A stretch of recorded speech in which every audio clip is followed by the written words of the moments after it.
삼각종합병원 작업기반 중재 강의를 진행할 앨리스 정입니다. 오늘 강의 목표는 두 가지입니다. 첫 번째는 작업기반 중재 과정에 대한 기본 개념 이해이고요. 두 번째는 급성기 환자 초점의 작업기반 중재 기술 체득이 오늘 강의 목표입니다. 강의 목차는 다음과 같습니다. 첫 챕터는 해외 상급종합병원의 재활 시스템에 대한 설명을 선두로 하고요. 두 번째는 작업기반 중재를 위한 기초적인 개념과 그 개념을 실무적으로 어떻게 적용하는지에 대해 케이스로 살펴보실 거예요. 세 번째는 어큐트 세팅에서의 작업치료사의 역할에 대한 이해와 급성기 환자 대상으로 하는 어떤 치료 목표나 중재가 주된 내용입니다. 마지막은 뇌졸중 환자 실제 사례로 준비를 해드렸습니다. 그럼 시작해 볼게요. 모든 국가는 환자를 어떻게 케어해야 하는지 재활 시스템을 갖추고 있죠. 국가적 차원에서의 큰 그림으로 살펴보면 겉으로는 비슷한 경로를 가지고 있는데요. 재활 시스템 속에서 발생하는 나라별 차이점은 각 치료 세팅에서의 입원 기간이 다르고 치료 연계 의료 시스템의 존재 여부 그리고 다음 퇴원 장소를 표현하는 명칭과 기능이 살짝씩 다릅니다. 해외 임상 세팅마다 작업치료사의 역할은요, 굉장히 명확하게 구분되어 있고요. 그 역할의 범위 넓습니다. 서양권 국가에서는 작업치료사의 역할에 대한 정의가 각 기관마다 거의 비슷하다고 보시면 될 것 같아요. 메디컬 팀에서 의사, 간호사들도 환자의 건강 상태를 의료적으로 살펴야 하는 부분도 중요하지만 특히 재활에서 이 실제적인 결과물을 만들어낼 수 있는 사람들이 누구죠? 바로 작업치료사, 물리치료사, 언어치료사, 저희 재활치료사들이죠.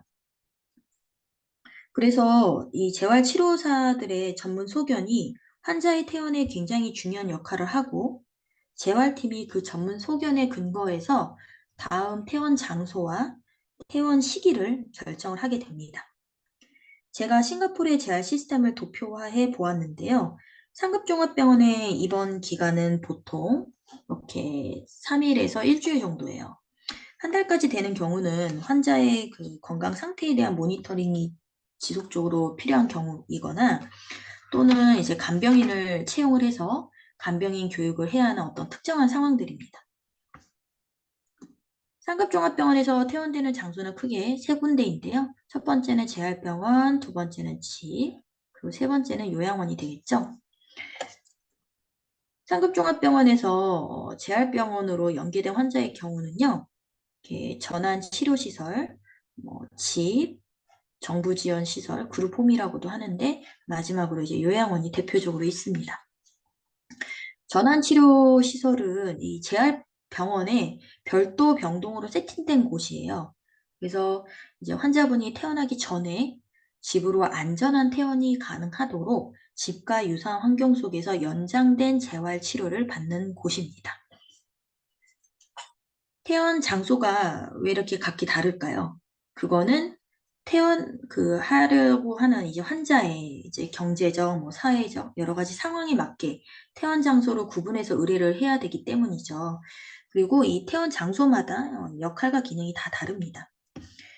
집으로 퇴원하는 경우에는 보통 지역사회 치료로 연계가 되거나 방문재활 서비스로 의뢰가 되고 있습니다.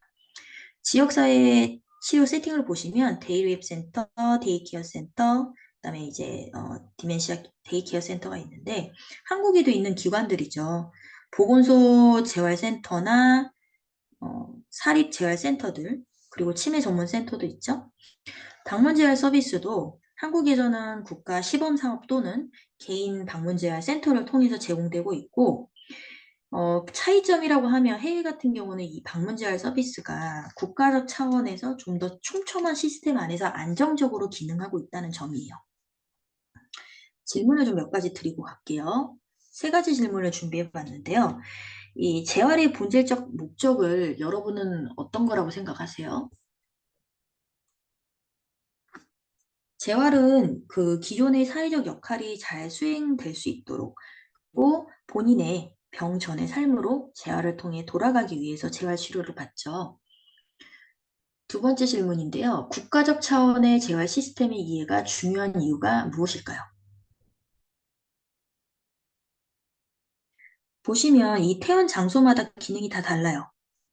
그러면 다음 퇴원 장소로 환자가 의뢰될 수 있도록 하려면 작업치료사의 역할이 달라질 수밖에 없겠죠.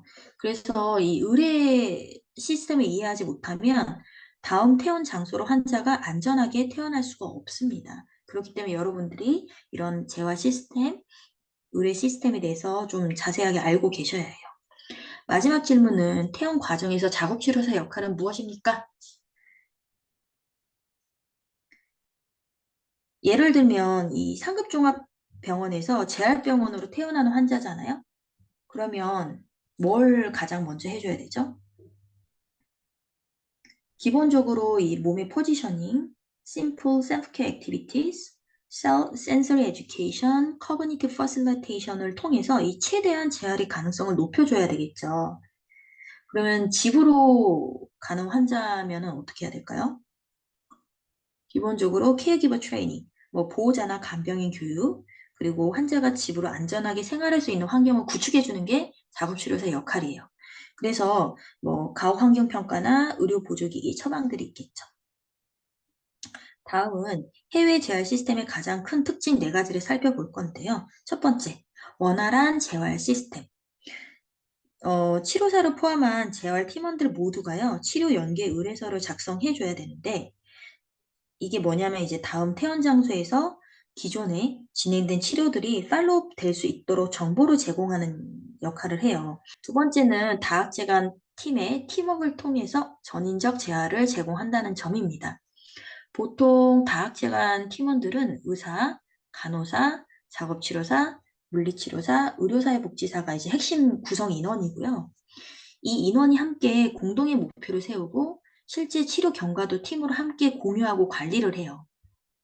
만약에 작업치료사가 이 작업치료사의 역할을 벗어난 치료적 상황이 발생을 하면은 이 팀 미팅 할 때 뭐 예를 들어서 언어 치료가 필요하다든지 아니면 정신과 치료가 필요하다든지 그러면 각 팀의 팀원들에게 서로에게 치료 의뢰 요청을 하는 그런 기능도 해요. 이 팀의 미팅 역할이.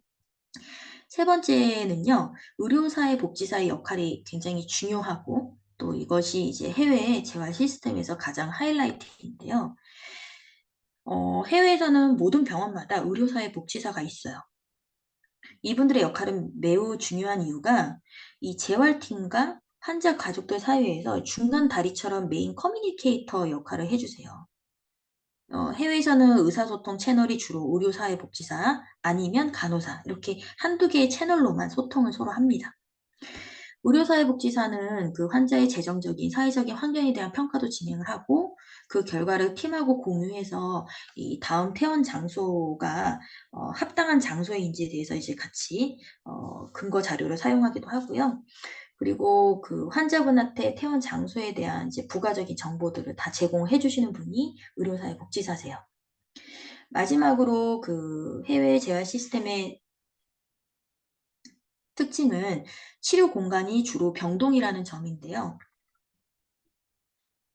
환자가 실제 생활하는 이 병동에서 치료를 하다 보니까 환자의 일상생활 루틴에 맞게 실제 식사하기, 옷 입기, 뭐 화장실 가기, 샤워하기 등 실제적인 어떤 평가나 치료를 진행할 수 있다는 장점이 있습니다. 이렇게 4가지에 대해서 제가 말씀을 좀 드렸는데 정리를 한다고 생각하고 이 질문들을 한번 생각해 볼게요.